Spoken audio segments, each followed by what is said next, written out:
계속 이어서 강의 진행하도록 하겠습니다. 비밀 누설 금지입니다.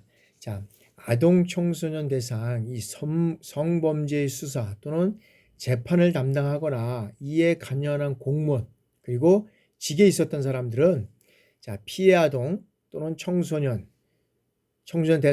대상 아동, 청소년의 주소, 성명, 연령, 학교 또는 직업, 용모, 그 아동 청소년을 특정할 수 있는 인적 사항이나 사진, 그 다음에 여러 가지 어떤 그런 아동 청소년의 사생활과 관련된 이 비밀을 공개하거나 타인에게 누설해서는 아니 된다라고 해서 또 법에 명시가 되어 있습니다. 그래서 우리는 타인에게 누설하는 이런 것들은 이제 잠깐 또 말씀드리겠지만 개인정보보호법이라든지 이제 이런 것들로 인해서 또 이제 상당한 또 처벌의 대상이 될 수도 있다라고 볼 수 있죠.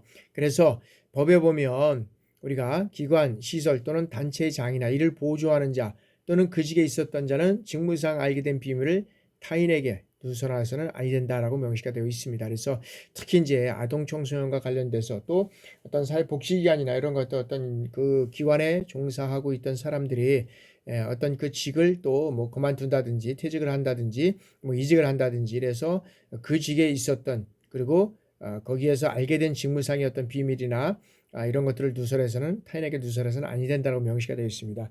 특별히 이제 요즘에 개인정보 보호법에 의해서 이런 것들이 이제 많이 이제 또 처벌 대상이 되고 또 문제가 되는 게 있는데 타인에게 여러 가지 근무를 하다가 보면 타인이 여러 가지 어떤 개인의 어떤 신상이나 이런 것들을 접할 수 있는 사항이 또 많이 있습니다. 그래서 컴퓨터 상에는 주민등록증이나 이런 것들을 또 넣게 되면 비밀로 정리되게 이렇게 관리되게끔 또 되어 있고, 그다음에 또 특히 이제 우리가 신상이 되어 있는 거는 의료기관이라든지 뭐 이런 학교기관 뭐 다양한 어떤 그런 기관에서도 많이 있겠지만 특히 이제 이런 기관에서 많이 또 개인정보를 취급하고 있고 이런 기관들이 있다. 그런데 특히 이제 또 이제 그 신문 기자나 뭐 신문 기자라든지 그다음에 어떤 유튜브 요즘 뭐 유튜브가 뜨니까 유튜브에서 조회수를 늘리기 위해서 이제 얼마 전에 모 장관의 집을 뭐 어떻게 방문하면서 그냥 그 집까지 가서 번호 그 집의 위치 뭐 이런 것들을 다 지금 뭐 찍어서 올려준 경우도 있었잖아요. 그래가지고 최근에 또 어떤 사람이 거기 들어가가지고 올라가가지고 또 흉기하고 또 뭐 토치렌치를 이런 것들 뭐 두고 온 이런 사항들이 있었다. 그러니까 이런 것들이 개인정보가 한 번이 누설이 되고 잡혀찍기를 한다 그러면 다른 사람들에게도 그런 정보를 제공하는 꼴이 돼버리니까 개인 사생활 침해뿐만 아니라 이런 어떤 개인정보법에 의해서도 상당한 또 이런 침해를 좀 받고 있다. 그래서 이런 거에 대해서는 상당히 이제 좀 우리가 비밀nu설 금지법에 의해서도 마찬가지지만 그다음에 개인정보법이라든지 이런 법에 의해서도 이런 또 처벌을 받기 때문에 이런 것들은 좀 우리가 조심을 해야 된다라고 말씀드릴 수 있겠습니다. 자, 그다음에 양벌 규정입니다. 양벌 규정이라는 것은 법인의 대표자나 법인 또는 개인의 대리인, 사용인, 그 밖에 어떤 종업인이 그 법인이나 또는 개인의 업무에 관해서 여기는 법에서 이렇게 쭉 해서 이 사항까지 있는데 그 법에 관해서 개인 업무에 관해서 위반 행위를 하면 그 행위자를 처벌하는 외에 그 법인 또는 개인에게 해당 조문의 벌금형을 가할 수 있다라고 명시가 되어 있다는 거죠. 그래서 또 이 법들은 우리가 이제 다 찾아보면 되겠지만 이 법을 하나하나 나눌 수는 없겠지만 어느 하나에 해당되는 위반 행위를 하면 그 행위자를 벌하는 외에 또 그 법인 또는 개인을 5천만 원 이하의 어떤 벌금에 처하게끔 되어 있다라고 명시가 되어 있습니다. 그래서 누구든지 이런 어떤 비밀 누설을 금지할 뿐만 아니라 이런 어떤 양벌의 양벌 규정에 의해서 특별히 이제 이런 것들을 누설하거나 어떤 그런 대리인들에게 위반하는 행위에 대해서는 이제 특히 이제 5천만 원 이상의 어떤 그런 그 이하의 벌금에 처벌하는 경우가 있다. 다만 법인이나 또는 개인이 그 위반 행위를 방지하기 위해서 해당 업무에 관하여 상당한 어떤 주의와 감독을 개의지 아니한 경우에는 그러하지 아니하다라고 했지만 이것들을 어떻게 뭐 처벌하고 어떻게 관리하고 어떻게 이런 사항들은 우리가 이제 또 깊게 들어가면은 이제 또 정리할 수 있겠지만은 하여튼 단순히 이런 그 어떤 법인이나 뭐 대리인이 사용하는 이런 어떤 것에서 그 행위를 위반한 자들은 반드시 여기에 대한 처벌을 받게 돼 있는데 하여튼에 5천만 원 이하의 벌금을 처하는 이런 경우가 또 이제 받을 수 있다. 자, 다음에는 자, 아동 대상에서 이제 아동 청소년 대상 성범죄 신고 및 응급 조치와 지원이라는 이런 과목을 가지고 한번 제목을 한번 가지고 한번 또 5장에서는 말씀드릴 수 있습니다. 자, 아동 청소년 성범죄 신고. 자, 누구든지 아동 청소년 대상 범죄 발생 사실을 알게 될 때는 어떻게 됩니까? 자, 수사기관에 신고할 수 있고 법에 명시되어 있습니다. 그다음에 그 기관에 해당되는 기관이나 시설 또는 단체장과 그 종사자는 직무상 아동 청소년 성범죄 발생 사실을 알게 될 때는 즉시 어떻게 해요? 수사기관에 신고해야 된다. 즉시. 그래서 여러 가지 어떤 누구든지입니다. 누구든지 아동 청소년의 성범죄 발생 사실을 알게 되든지 그다음에 이런 어떤 것들을 알게 될 때는 반드시 즉시 어떤 그런 그 관계기관에 신고를 수사기관에 의뢰를 해야 된다라고 명시가 또 되어 있고요. 그래서 이런 어떤 이제 그 유아기관 이제 특히 이제 이러한 사실을 알게 될 때 어디에 이제 이런 기관들이 있느냐면 이제 그 유아교육법에 의한 유치원, 여기에서는 유치원. 그다음에 이제 각종 학교. 그다음에 이제 뭐 직접 설치 운영하거나 위탁해서 운영하는 학생 상담 어떤 지원 시설. 그다음에 위탁 교육 시설. 이런 게 있고요. 그다음에 이제 제주도 같은 경우에는 제주특별시에 설치된 국제자유도시 조성을 위해서 특별법으로 설치된 국제학교, 그다음에 의료기관, 그다음에 아동복지시설, 그다음에 장애인 복지시설, 그다음에 어린이집, 뭐 교습소 이런 많죠. 뭐 성매매와 관련된 성매매 피해 상담소, 한부모 가족 지원 시설, 그다음에 가정폭력 피해자 보호시설, 그다음에 성폭력 피해자 보호시설, 청소년 활동시설, 뭐 청소년 쉼터, 그다음에 청소년 보호재활센터, 체육단체 이렇게까지 해서 막 15개의 어떤 그런 그 신고 기관들이 있습니다. 그래서 유치원부터. 근데 이런 기관들이 있지만 특히 이제 이거는 수사기관에 이런 사실을 알게 돼야 할 어떤 그 기관들이 되지만 누구든지 개인도 이러한 것들을 우리가 이제 범죄 사실을 알게 될 경우는 신고를 해야 된다라고 있고, 그다음에 이제 신고자에 대한 어떤 이제 교육은 자 관계행정기관의 장은 이제 법에 따라서 어떤 기관이나 시설 또는 단체의 장과 그 종사자의 자격 취득 과정에서 아동 청소년 대상 범죄 예방 및 그다음에 신고 의무 관련된 교육 내용을 이제는 포함시켜야 된다라고 볼 수 있습니다. 그래서 여성가족부 장관은 이 법에 따라서 뭐 기관이나 시설 또는 단체의 장과 그 종사자에 대해서 성범죄 예방 및 신고 의무와 관련된 교육을 실시할 수 있다라고 또 명시가 되어 있습니다. 그래서 이제 특히 이제 여성가족부나 이런 데는 이제 그 복지와 관련된 여성과 관련된 아동과 관련된 이런 것들이 이제 여성가족부에서 이제 진행이 되잖아요. 그죠? 자, 피해 아동 청소년 보호 및 상담 치료입니다. 자, 아동 청소년 대상 이 성범죄를 저지른 자가 여러 가지 어떤 면에서는 피해 아동이라든지 그다음에 청소년과 가정폭력 범죄 처벌 등 이러한 어떤 관례 어떤 그런 특별법에 의해서 여기에서는 여러 가지 어떤 그런 그 가정 구성원인 관계가 있는 경우에 피해 아동이나 청소년을 보호할 필요가 있을 때는 여기는 이제 법으로 명시되고 이제 준용해야 된다라고 명시가 되어 있습니다. 그래서 자 국가는 피해 아동과 이 청소년들의 신체적 정신적 회복 요것을 위해서 법에 따라서 상담시설 또는 성폭력 방지 및 피해자 보호 등에 관한 법률에 따라서 성폭력 전담 의료기관으로 하여금 여러 가지 어떤 그런 그 상담이나 치료 이런 것들을 제공 요청받을 수 있다. 그래서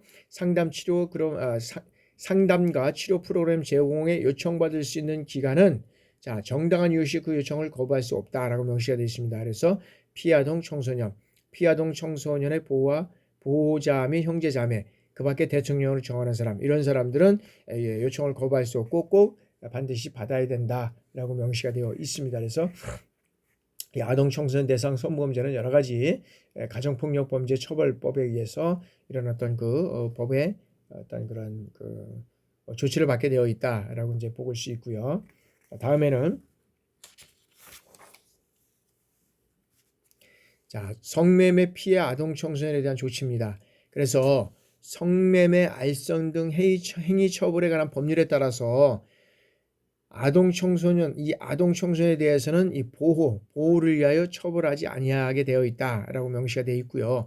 특히 이제 어떤 면에서 보면은 여기서는 이제 검사라든지 또는 사법경찰관은 자, 성매매 피해 아동이라든지 청소년을 발견한 경우에 어떻게 돼요? 신속하게 이 사건을 수사한 후 지체 없이 어떻게 해요? 여성가족부 장관 및 성매매 피해 아동, 그다음에 청소년 지원센터를 관할하는 특별시장, 광역시장, 특별자치시장, 도지사, 그다음에 특별자치도지사, 그다음에 여기에 통지해서 여성가족부 장관은 해당 성매매 피해 아동, 그다음에 청소년에 대해 보호시설 또는 상담시설의 연계, 성매매 피해 아동, 그다음에 청소년 지원센터를 제공하는 교육, 상담 및 프로그램 등의 여러 가지 어떤 이런 것들을 참여하는데 여기에서는 어느 하나에 해당하는 조치를 우리가 하나 해야 한다. 왜냐하면 이런 어떤 피해를 보든가 이런 것들을 발견할 때는 반드시 여기에 해당하는 조치를 하여서 받아야 된다라고 이제 명시가 또 되어 있습니다. 그래서 그런 것들은 우리가 이제 특히 이제 아동 청소년 대상으로 해서 이 성범죄와 관련된 것들은 아주 철저하게 우리가 이런 것들을 좀 조치를 취해 나가야 된다. 자, 또 특히 이제 자, 검사는 성범죄의 피해를 받은 아동 청소년을 위해서 지속적으로 이해를 배제 및 보호가 필요하다고 인정하는 경우에는 어떻게 돼요? 자, 이 보호 관찰과 함께 2호부터까지의 어떤 조치를 청구할 수 있다는 거죠. 그럼 뭐냐면, 자, 가해자에 대한 보호 관찰 등의 어떤 관한 이 법률에 따른 이 보호 관찰이 필요하고요. 그 다음에 피해를 받은 아동 청소년의 주거 등으로부터 가해자를 분리시키거나 퇴거 조치하는 경우가 있어야 된다. 그러니까 특히 피해를 받은 아동 청소년뿐만 아니라 우리가 성인들도 마찬가지로 가해자하고 피해자하고 같이 근무를 한다 그러면 이거는 계속적으로 이중 삼중으로 어떤 면에서는 더 이제 가중 피해를 방해한 거잖아요. 그러니까 이런 경우가 있다 그러면 가해자 피해자는 어떻게 돼요? 분리 조치해야 된다. 그렇게 된다. 분리해서 근무를 할 수 있게 하고 업무도 마찬가지로 이렇게 진행을 할 수 있게 된다. 그래서 분리하거나 퇴고 조치하는 경우가 있고, 자, 피해를 받은 아동 청소년의 주거 학교 등으로부터 100m 이내의 가해자 또는 가해자의 대리인의 접근을 금지하는 조치를 해야 된다. 그리고 전기통신법에 따라서 전기통신이나 우편물을 이용하여서 가해자가 피해를 받은 아동 청소년 또는 그 보호자와 접촉을 하는 행위는 금지시켜야 된다. 그리고 법 제45조에 따라서 자, 보호시설에 대한 어떤 보호위탁 결정 및 피해를 받은 아동 청소년의 보호를 위해서 이제 필요한 조치를 취해야 된다라고 이제 명시해 놓았습니다. 그래서 특히 이제 제일 한테 급하게 해야 될 것은 가해자 피해자가 분리해야 된다. 분리를 해놔야 된다. 그래서 그런 상태에서 모든 것들이 이루어져 가야 된다라고 이제 말씀드릴 수 있고요. 자, 이제 6번째는 자, 피아동 청소년에 대한 이제 보호 처분의 판결입니다. 그래서 자, 법원은 법에 따른 보호 처분의 청구가 이유 있다고 인정할 때는 이유 있다. 그러니까 이게 문제가 있다라고 봤을 때는 자, 6개월 범위에서 이 기간을 정해서 판결로 보호 처분을 선고할 수 있다라고 명시가 되어 있습니다. 그리고 이 보호 처분은 자, 병가를 할 수 있고 그다음에 검사는 어떻게 돼요? 자, 보호 처분 기간의 연장이 필요하다고 인정하는 경우 법원이 그 기간의 연장을 청구할 수 있다. 연고를 천장할 수 있고 그다음에 자, 보호 처분 기간의 연장 횟수는 3회 이내로 하고 연장 기간은 6개월 이내로 한다. 그러니까는 무조건 가수는 뭐 이 문제 학생들을 또 그렇게 하는 게 아니고 자, 3회 이내 연장 횟수를 3회 이내로 하고 연장 기간은 각각 6개월 이내로 한다. 이렇게 명시가 되어 있고 자, 보호 처분 청구 사건의 판결은 아동 청소년 대상 성범죄 사건 판결과 동시에 이제 선고해야 한다라고 명시가 되어 있고요. 그리고 피해자 또는 법정 대리인은 자, 보호 처분 후에 주거 등으로 옮길 때는 이 관할 법원에 어떻게 돼요? 이 관할 법원에 보호 처분 결정의 변경을 신청할 수 있다라고 명시가 되어 있습니다. 그래서 관할 법원에 보호 처분 또 결정에 이런 어떤 변경 신고를 해야 된다라고 이제 명시를 하고 있습니다.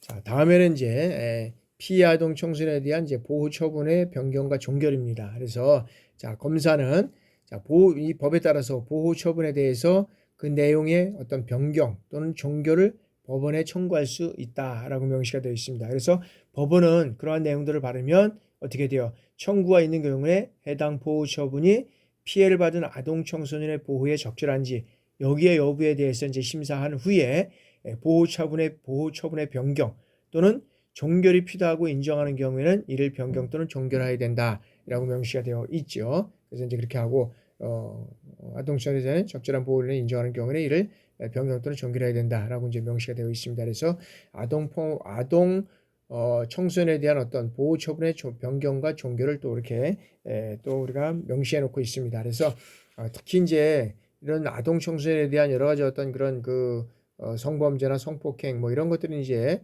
있을 경우에는 뭐 즉각적인 이런 이제 추세들이 이루어져 가야 되는데도 불구하고 아직 이제 아직까지도 이제 우리나라에는 이러한 사항들이 좀 많이 즉각적으로 또 체계적으로 이루어지지 못하는 경우가 또 많이 있는 것 같아 좀 아쉬움이 있습니다.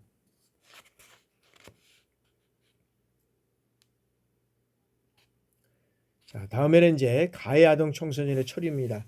자, 10세 이상 14세 미만의 아동 청소년이 여러 가지 어떤 이제 그 법에 이제 여기 있는 건데 실제 죄를 범하는 여러 가지 어떤 그 죄를 범했을 경우에 수사관은 어떻게 돼요? 신속히 수사하고 그 사건을 관할 법원 소년부에 송치해야 된다. 그러니까 14세 이상 14세 미만의 아동 청소년이 여러 가지 어떤 그런 법에 의해서 죄를 범한 경우에 이때 수사를 하고 수사기관은 특별히 이걸 법원 관할 법원 소년부에 이제 송치해야 된다라고 명시가 되어 있고 그다음에 14세 이상 16세 미만의 아동 청소년이 여러 가지 어떤 죄를 범하면 어떻게 돼요? 자, 그 사건이 관할 법원 소년부에서 송치된 경우 자, 송치받은 법원 소년 판사는 아동 청소년에게 다음에 하나를 해당하는 이 보호 처분을 할 수 있다라고 명시가 되어 있습니다. 그래서 그 보호 처분은 어떤 것이냐면 자, 소년법입니다. 소년법. 자, 소년법 제 32조 제 1항. 자, 어떤 내용이냐면 자, 보호자 또는 보호자를 대신해서 소년을 보호할 수 있는 자에게 감호위탁 명령을 할 수 있고요. 그다음에 수강 명령과 사회봉사 명령을 명할 수 있고 자, 보호관찰자의 단기 보호 관찰과 보호관찰관의 어떤 장기 보호관찰 이것들을 또 한번 확인해 보고 그다음에 아동복지법에 따른 자, 아동복지 시설이나 그 밖에 소년보호시설에 감호위탁을 할 수 있고 자, 병원이나 요양소 또는 보호소년 등의 어떤 처우에 관한 이런 법률에 따른 소년의료보호시설에 위탁할 수 있고 1개월 이내의 어떤 소년원에 송치할 수 있고 그 다음에 단기 소년원에 송치하고 그 다음에 장기 소년원에 송치할 수 있다라고 명시가 되어 있습니다. 그래서 여기에는 이제 그 청소년에 관한 언납 보호 처분을 받을 수 있다라고 했었는데 여기도 이제 소년법에 의해서 명시가 되어 있고 그다음에 이제 청소년 또 보호법에 청소년 보호법 제 35조의 5조에 보면 청소년 보호 재활센터의 선도 보호를 위탁하는 행정 뭐 처분 이렇게 되어 있는데 이런 것들을 한번 이제 보면 사법경찰관은 여러 가지 어떤 법에 의해서 가해 아동이나 청소년을 발견한 경우에 자, 특별한 사정이 없으면 그 사실을 어떻게 돼요? 가해 아동이나 청소년의 법정 대리인 이들에게 통지해야 하고 판사는 관할 법원 소년부에 송치해서 가해 아동이나 청소년에 대해서 소년법에 따라서 처분하는 경우가 있는데 이 경우에 재범 예방에 필요한 수강 명령을 이제 해야 된다는 거죠. 그러면 어떤 그런 그 필요한 수강 명령을 해야 하는지 한번 살펴보면 자, 검사는 가해 아동이나 청소년에 대해서 소년부 송치 여부를 검토한 결과 소년부 송치가 적절하지 아니하는 경우에는 가해 아동 청소년을 하여금 재범 예방에 필요한 교육 과정이나 상담 과정을 마치게 해야 한다라고 명시가 또 되어 있습니다. 그래서 이 학생들에 대한 어떤 그 보호 과무를 처리할 수 있고요.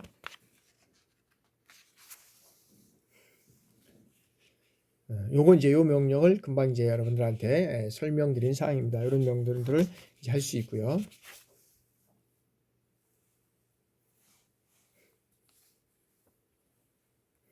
자, 보호시설과 상담시설입니다. 자, 보호시설은 성매매 방지 및 피해자 보호 등에 관한 법률에 따라서 청소년 지원시설, 청소년 복지지원법에 따라서 청소년 상담복지센터, 여기와 같은 법에 따른 쉼터, 그리고 보호법에 따라서 뭐 청소년 보호 재활보호센터 이런 것들의 업무를 수행할 수 있다라고 말씀드렸습니다. 그래서 여기에서는 제46조 실행에서 상담시설의 각 호의 업무, 그 다음에 대상 아동이나 청소년 보호 자립 지원, 그 다음에 장기 치료가 필요한 대상 아동, 청소년의 다른 기관과의 연계, 위탁 등 이런 것들을 이제 보호시설과 상담시설에서 이제 할 수 있게 명시가 되어 있다라고 보시면 되고요.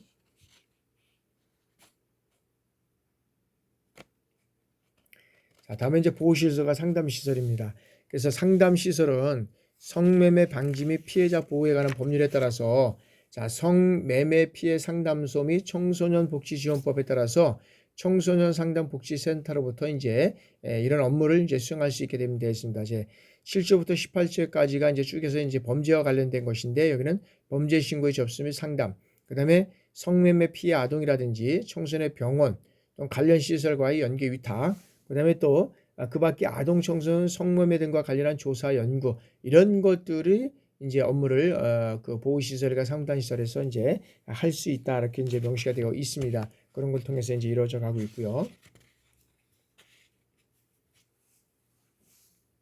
다음에는 이제 성매매 피해 아동 청소년 지원센터 설치입니다. 자, 여성가족부 장관이나 시도지사 및 시장 구청장, 여기에는 이제 자치구의 구청장까지도 이제 말하고, 자, 성매매 피해 아동 청소년 보호를 위해서 성매매 피해 아동과 청소년 지원 센터를 설치 운영할 수 있다라고 명시가 되어 있습니다. 그래서 이제 12조부터 10조까지는 이런 내용이 되어 있고, 그래 범죄에 대한 신고 접수 및 상담을 하고, 그다음에 아동 청소년의 교육 및 상담 지원과 그다음에 이제 피해 아동 청소년을 병원이나 성매매 방지 피호자 이런 것들에 대해서 이제 어떤 지원 시설로 데려다 주거나 일시 보호하는 업무를 있고, 그다음에 피해 아동 청소년의 신체적 정신적 안정적 회복과 사회 복귀를 돕는 이런 업무가 있고, 피해 아동 청소년의 법정 대리를 대상으로 해서 한 교육 상담 프로그램이 있고, 아동 청소년 성매매에 관한 조사와 연구가 있고, 그다음에 그 밖에 이제 성매매 피해 아동 청소년의 보호 및 지원을 위해서 필요한 업무를 이제 대통령으로 정하는 업무가 있다. 그래서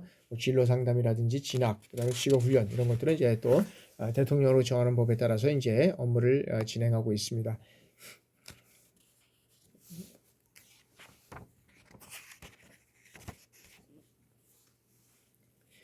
자, 다음에 이제 6번째는 이제 등록 정보의 공개입니다. 자, 법원은 어느 하나에 해당하는 자에 이제 대해서 판결로 여기에는 이제 정보 공개를 성폭력 처벌에 관한 특례법에 따라서 등록 기간 동안 정보통신망을 이용해서 공개하도록 명령을 하고 이런 사람들에 대해서 등록 대상 사건의 판결과 동시에 선고해야 된다라고 명시하고 있습니다. 다만 피고인이 아동 청소년의 경우 그 밖에 신상 정보를 공개해서는 아니 될 사정이 있다고 판단되는 그러지 아니하겠다. 그래서 아동 청소년 대상 성폭력 범죄를 저지른 자, 성폭력 범죄 처벌 등에 관한 특례법에 따라서 범죄를 저지른 자, 그 다음에 13세 미만의 아동 청소년 대상으로 아동 청소년 대상 성범죄를 저질렀지만 심신장애인으로서 13세 미만의 아동 청소년 대상으로 해서 아동 청소년 대상 성범죄를 다시 범할 위험성이 있다고 인정되는 자에 대해서는 그러지 아니하다라고 명시가 되어 있죠. 그래서 등록 정보 공개 기간은 여러 가지 이제 법에 따라서 이제 있는데 판결이 확정될 때부터 이제 가산해서 이제 기산을 하는 거죠. 그날부터 이제 기산하는 거죠.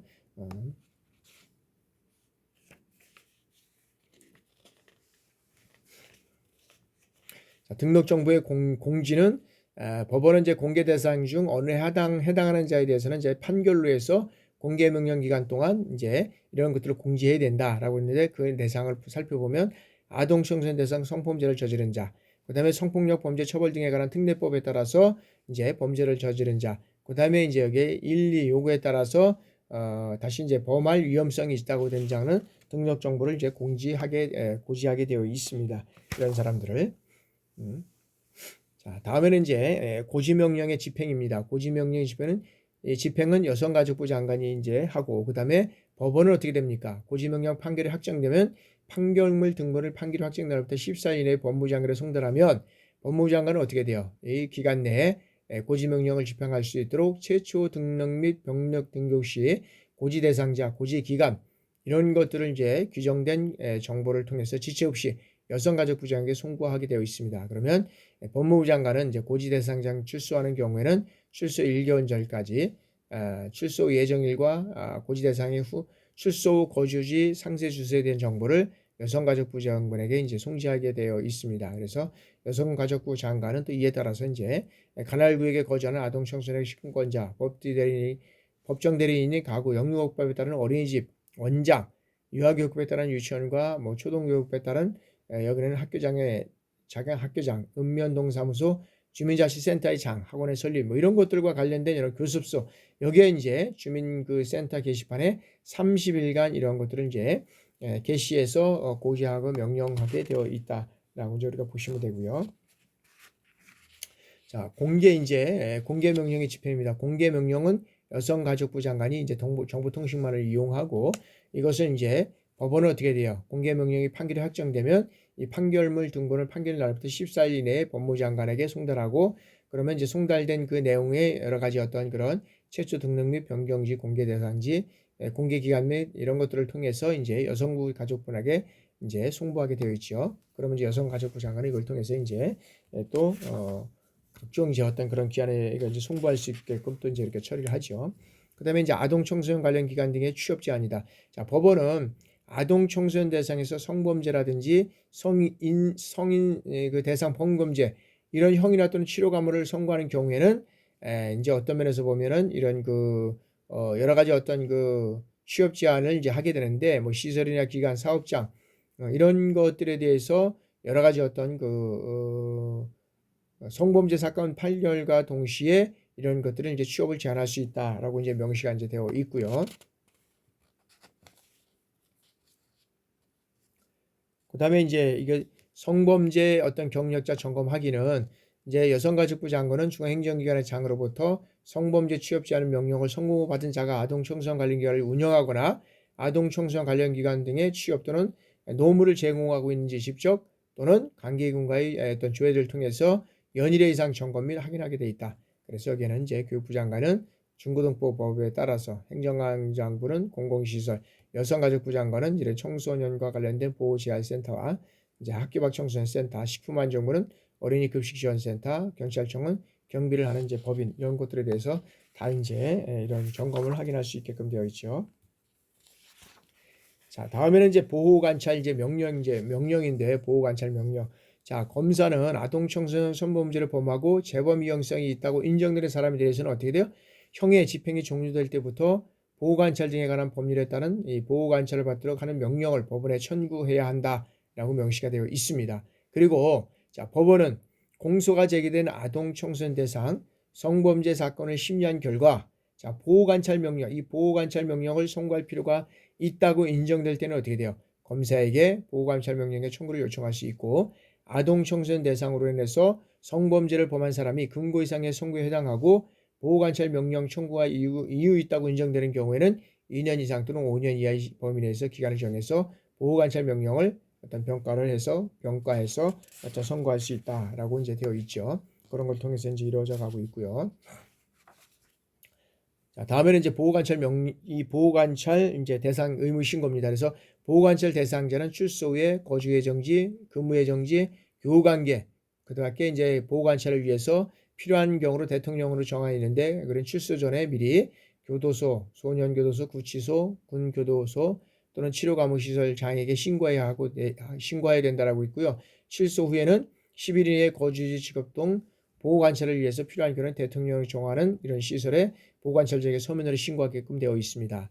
자, 보호관찰의 종류는 자, 보호관찰 등에 관한 법률에 따른 이 보호관찰 심사위원회는 보호관찰 대상자의 어떤 그런 관찰 성적이 양호하고 재범의 위험이 없다고 판단하는 경우는 보호관찰 기간이 끝나기 전이라도 이 보호관찰의 종류를 결정할 수 있다라고 명시가 되어 있습니다. 그래서 이제 지금까지 제 8장 아동 청소년의 성보호에 관한 이제 성보호에 대한 것들이 이제 우리가 이제 알아봤는데 이게 다 이제 법적인 문제입니다. 그렇기 때문에 이런 어떤 것들을 우리가 한번 읽어보고 이 법과 관련돼서 또 여러분들이 또 여러 가지 어떤 난처한 그런 경우를 닥칠 때가 있으니까 여러분들이 인제 현지에 가서 이런 어떤 법적인 것들을 또 잘 적응해서 또 아무런 문제가 없이 잘 또 운영하는 그런 어떤 기관들이 됐으면 좋겠습니다.